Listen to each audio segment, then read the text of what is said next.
Hey guys, as you saw in the previous part, the knife is now all finished. So now it's time to start making this into a handle. This is a bit of fossilized sea cow bone. It has just about the right length. So what I'm going to do now is cut off the thin section, make a nice straight end, and then I'm going to flatten it and give it a rough shape so that I can afterwards draw the outline of the handle and make it further. So the first thing I'm going to do is cut this. This is a woodworker's bandsaw. It's a very cheap one. If I recall correctly, it costed 80 euros or something. It's a generic thing. I found that it's not so much the bandsaw that determines the cutting as it is the blade. These blades are from Tough Saws. They're M42 and they can make short work of almost anything I throw at it. From time to time the bands snap, but they're not too expensive. So also when I do this, especially when I'm working with ivory, I only use ivory from mammoth tusk.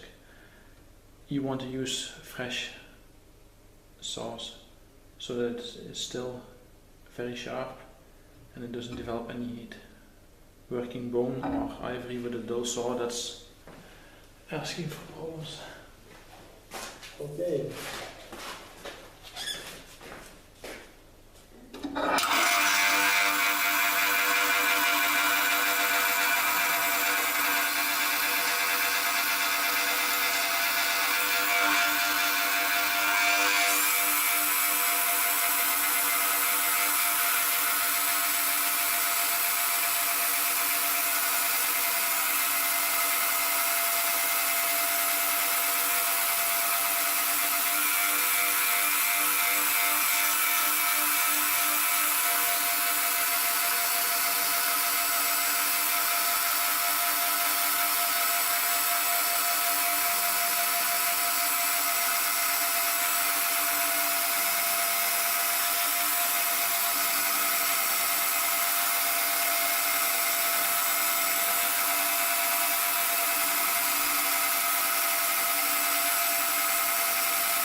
As you can see, this took quite a bit. Now, I have to admit, this saw blade was borderline too dull. Normally, as I said, I use a fresh one, but this is my last one. I have to order more, so. But it worked. So now I'll just clean up this bit on the belt sander, flatten it, and then we can kick ass. Okay, as with the saw blade, use sharp belts on bone and horn, otherwise it starts to heat up and that's not good for the material, but it smells like hell. On this I'm going to use gloves, of course, and breathing mask.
as you can see, I have marked the outline of the handle and how the tang is supposed to fit on the block of bone.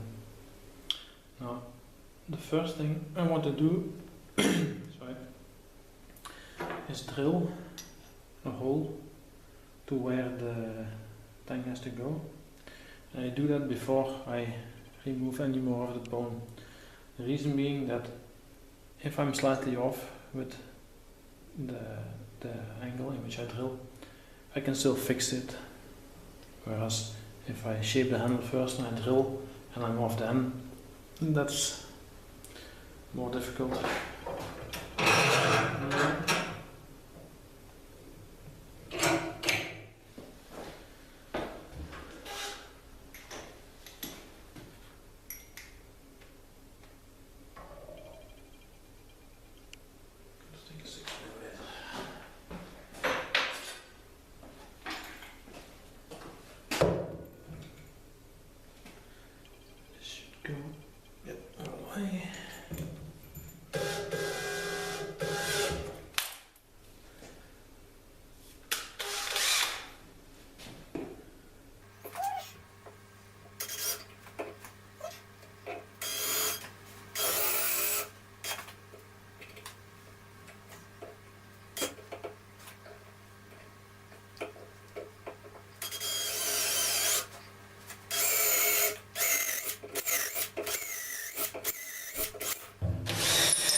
Okay, ta-da! This is looking good. Now, I've started, first hole I started was right next to it. As you can see, so now I've drilled the upper hole. I'm going to drill a second hole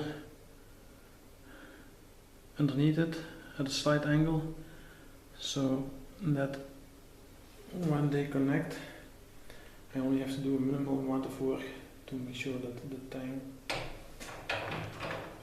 fits.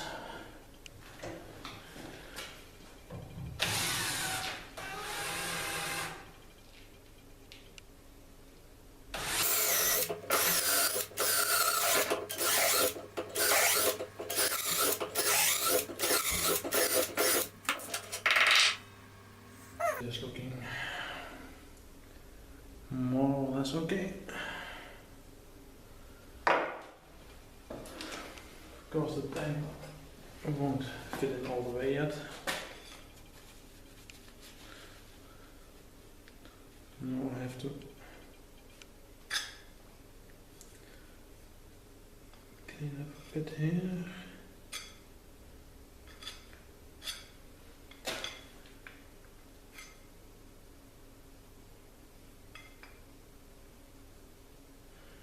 It would have been easier to use a bigger diameter drill bit. That would be easier to fit in the tang in the back. But then a bigger drill also means a wider handle, and I don't want to cut it too close to the outside because that creates structural problems.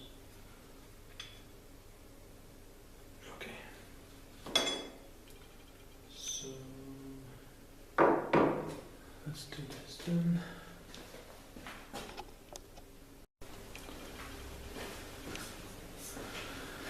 Okay, so I've cleaned up the tang just a little bit to make sure that there are no rough edges or corners biting into the bone. Now, this is a little trick I picked up from Davy Mooneyhan. In order to make this wide enough for the tang to fit, we have to remove material from inside. And in the past I used to drill at an angle and basically destroy a drill or two. I've tried using one of those drill bits that are burred on the outside. That's not ideal either. And this is actually easy. This is not what Davy does. He has a tool that I think he made himself. This is basically a coping saw blade that I've made a bit thinner, and those teeth are very sharp, therefore sawing through metal and wood and all that. So basically what I'm going to do now is just saw on the inside to remove the material that I need removing, and this will fit all the way to the back, so that's a rather convenient way. Also, I'm too lazy to make handles. I'm a big believer in using makeshift tools, because oftentimes it's not worth the bother for single-use tools. So this vice grip,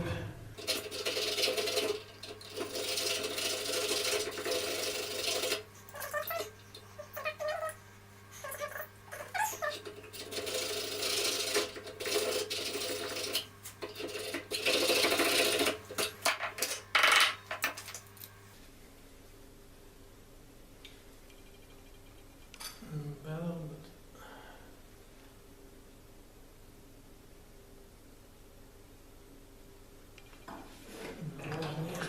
good enough. Yeah.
Seems like I'm trying this and great many times, but the benefit is I'd rather have a hole that fits just right than have a hole that's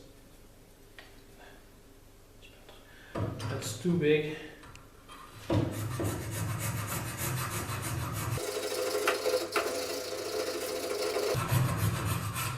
This is ideal. Just spur of the moment improvisation. If I show this right, here you can see that I have the tang of the bandsaw blade between the 2 points of my vice grips. This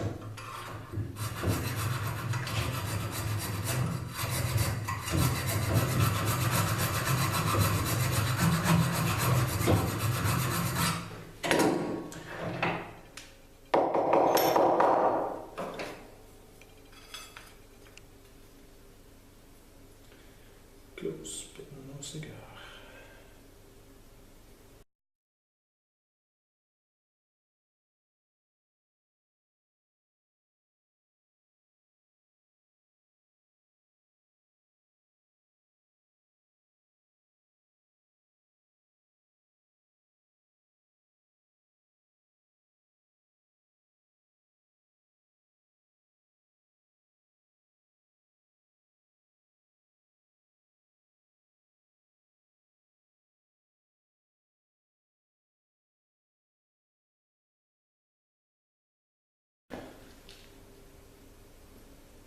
Seems pretty good to me. I'll just have to check.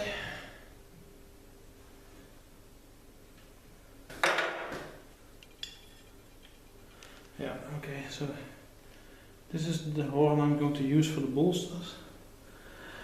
And if you can see, it's thicker than the space that I have left, so that's ideal, because it means that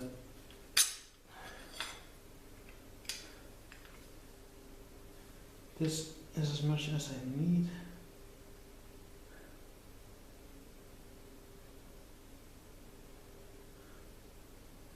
And it should fit like a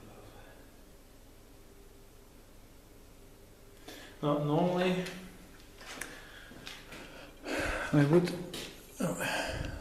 I would at this point make a hole in the bolster, glue everything together with extra strong 2-part epoxy, but in this case no such luck, because I decided I wanted to make a handle with gem quality emeralds inserted, and so I have to drill the holes for the emerald first to make sure that they will fit.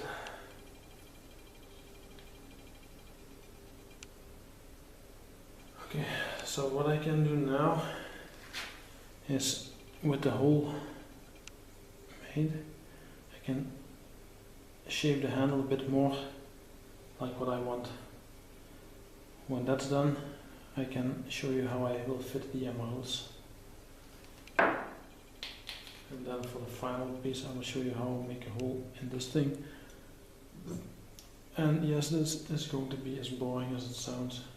This is the trickiest bit. You want to make a hole that fits the tank just right and not half a millimeter too big, because then you'll see a space and that's ugly. Okay, back to the grinder. Okay, apparently I forgot to turn on the cam, so I just reprofiled the handle on the wheel, and I've used the markings that I made earlier as sort of a guideline, but I always consider those more a guideline than something to be followed strictly, because as I am working, I like to feel the handle in my hand and get an idea of whether this will work or not. And as such, the handle looks like the original, but slightly different curvature, slightly different location of that notch, because this is going to fit just right. In any case, the fossilized bone creates a huge amount of dust, so I'll have to take a short break while this clears up, because this stinks is something terrible. Well, the stink is not so bad, but the dust gets everywhere.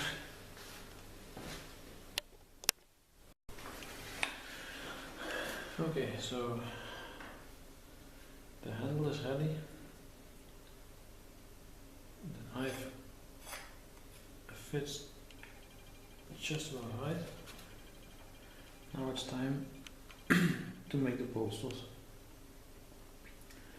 Now this is a really simple job in terms of complexity. It's also an extremely annoying job. So I'm not going to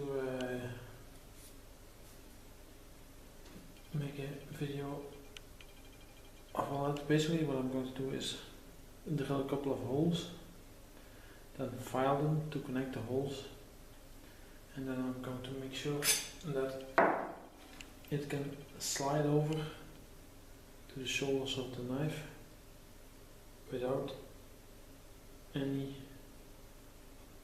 wiggle or gaps between the bolster and the knife. Now, as I said, this is a very time-consuming job. It's the most difficult one in terms of precision, and I like to do it with some music on. Basically, it's a lot of trial and error, fit, file, and so on. So I'm going to put on some music and quietly end my day with a bit of filing.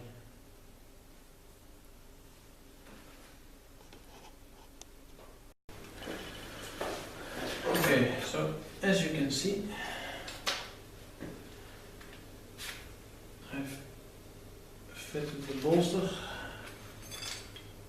I've verified that with a bit of wiggling everything fits together like it should, and I've drilled the guide hole for the emeralds.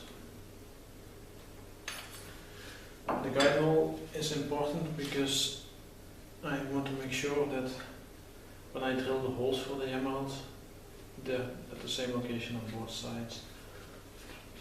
So to do this,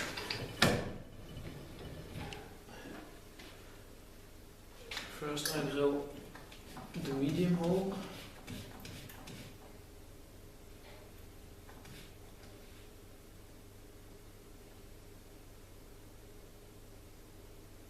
Oh, wait. I have to drill the big hole first.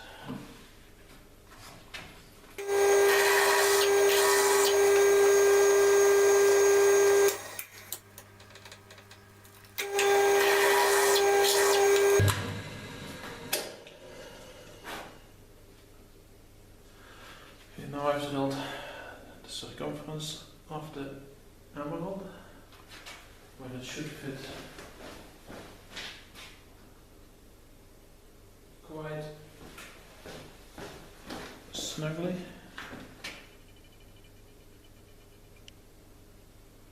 So you can see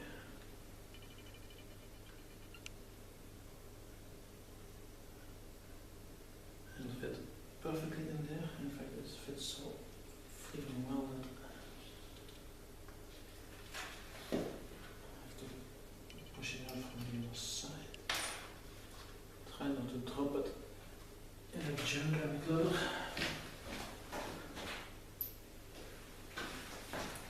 It's one thing to lose rivets and washers and every conceivable kind of junk, but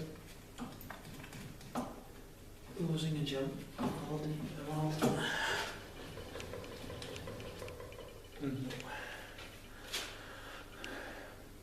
And now I drill with a smaller drill an additional hole in the same center as the guide hole, so that the point of the emerald can drop in.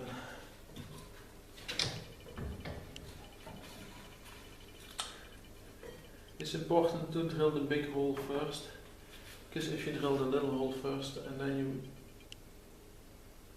you use the slightly bigger drill, there's an extremely high chance that the big drill will bite into the hole and this entire thing starts spinning around, which is dangerous, as well as destroying the handle.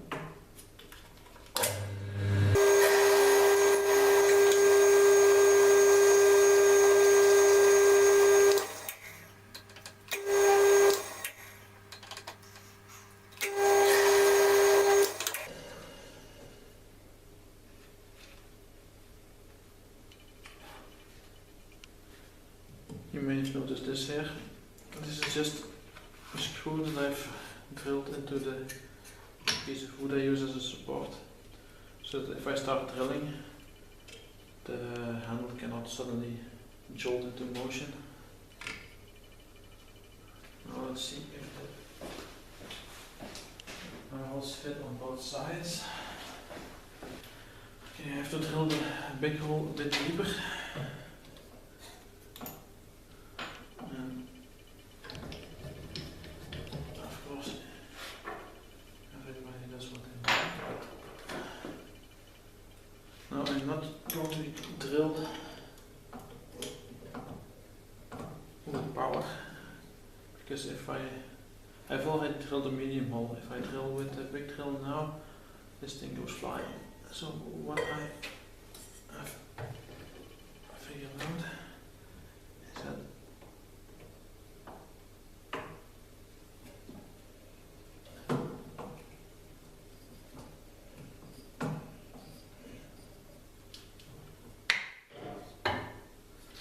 if you use a sharp drill bit, then you can drop it in and then manually turn it around and have it cut into the bone or the wood or whatever it is you're drilling. Okay, excellent. Now the emerald is flush with the surface.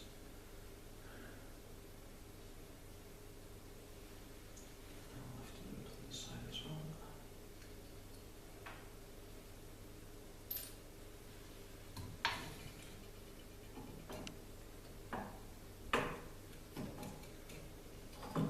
This only works with sharp drill bits.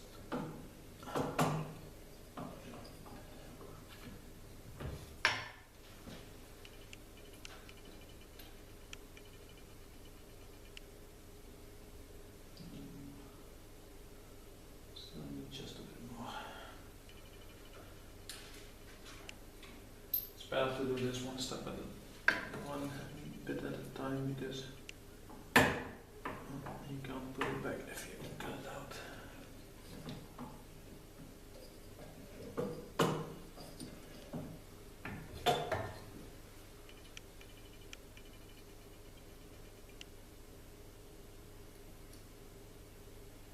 And this one is nice and flush as well.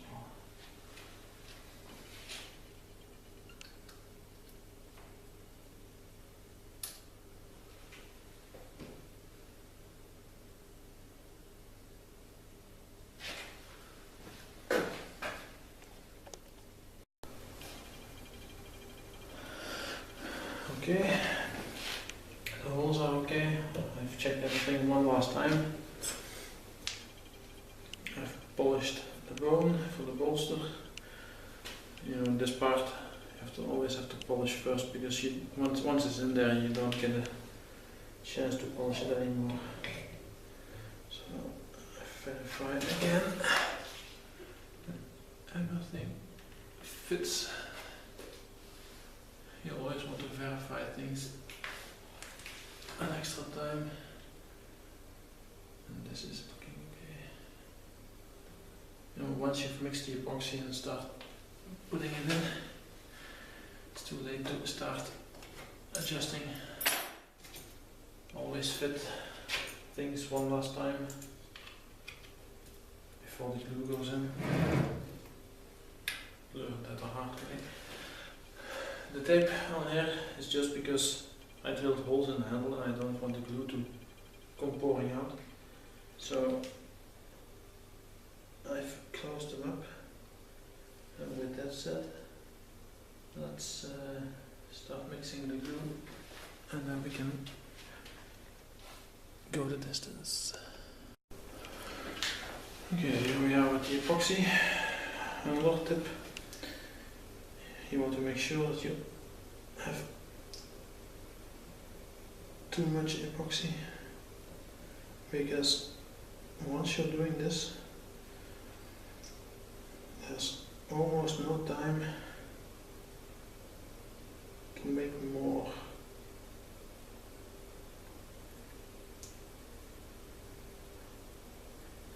Now I'm slowly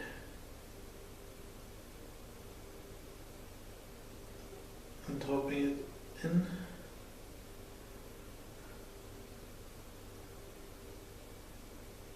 And the trick is to let it just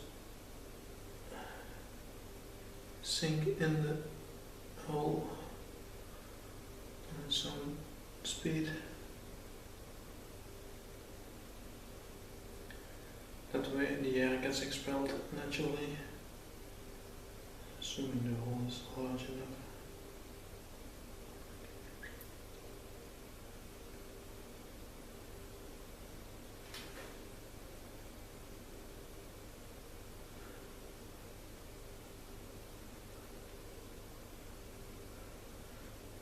Don't be afraid to use too much. In my experience, there's always more room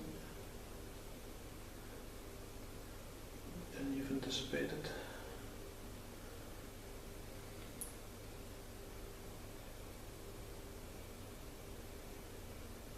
And you want the entire hole to be filled. I mean, once you insert the tank, you want there to be almost no room left, so that you have a big solid connection.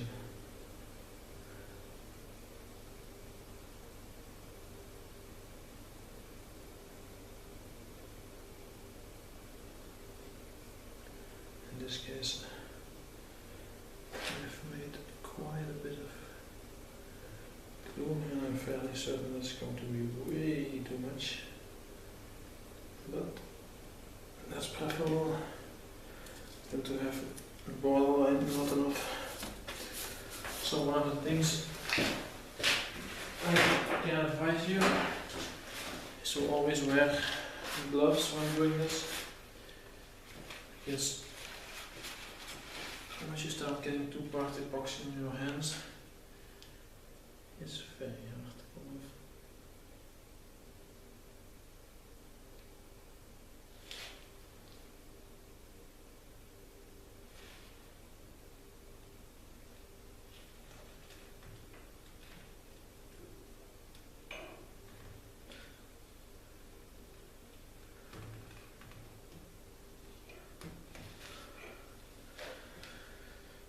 Okay, this is looking excellent.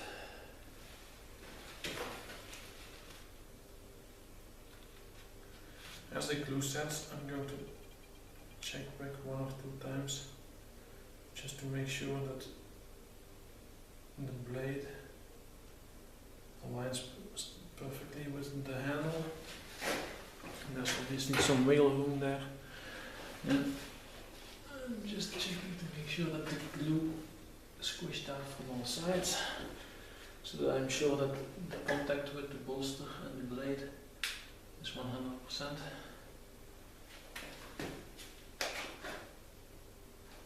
And as the glue sets, I'm going to gently make a couple of small adjustments in the blade angle, should that be necessary.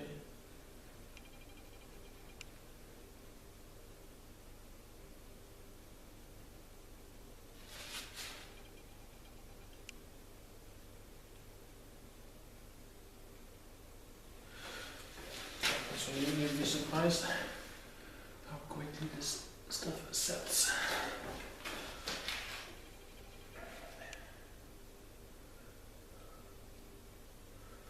One unfortunate, and of course the setting of the epoxy depends on temperature. So one time during the winter, I put the epoxy, the component, on the radiator, the heating radiator, to make it nice and runny. And then after mixing it, and as I was starting to put it in the handle, it was setting very rapidly, and halfway through I couldn't get the blade in anymore, so I had to put my full weight on the blade. Looking back, that was a ridiculously dangerous thing to do.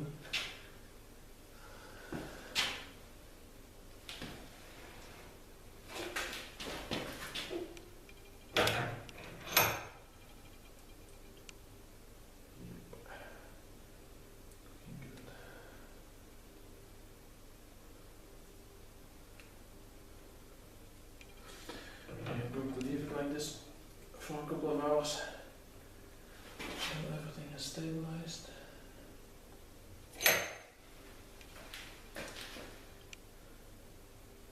And then I'm going to leave it to harden through for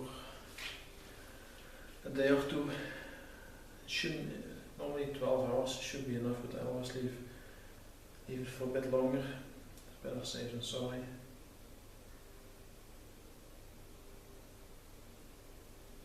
And actually I did find that if you leave it for 48 hours to harden fully, it does have a better connection. Okay, now before I go away, I gently oil the blade again, because I handled it quite a lot.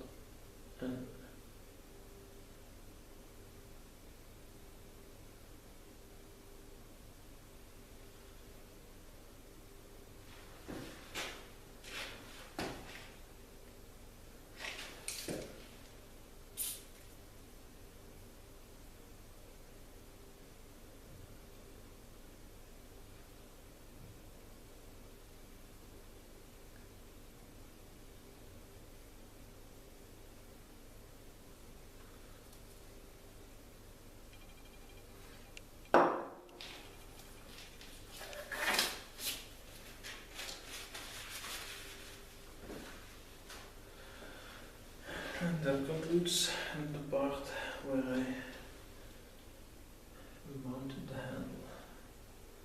Now all that's left is finishing the handle, setting the gems and sharpening it. Should be ready well ahead of the jumping dive show.